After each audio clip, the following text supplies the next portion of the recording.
Joining us on remote, we have Senator Angus King, an independent from Maine who serves on the Senate Intelligence Committee. Senator King, I'll start with you. President Obama has said he wants to declassify this. Your committee's voted to share at least some of this with the public.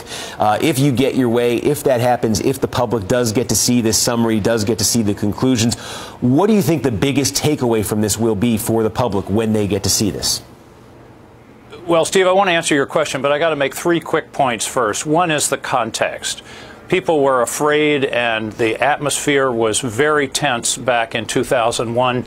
We had just had 3,000 people murdered. That doesn't excuse what happened in any way, but it does help to explain it. The second thing is there are lots of really good people in the CIA. It makes me nervous when we talk about the CIA did this or did that. Certain people did some pretty bad things, which we'll discuss. And the third piece is we need intelligence in this world. Now, having said all that, I sat and reread the entire report last week, the entire executive summary, which is the world's longest executive summary, 481 pages.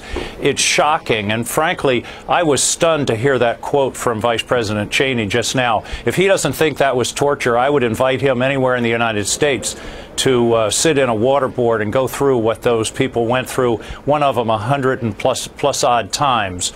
That's ridiculous to make that claim. This was torture by anybody's definition.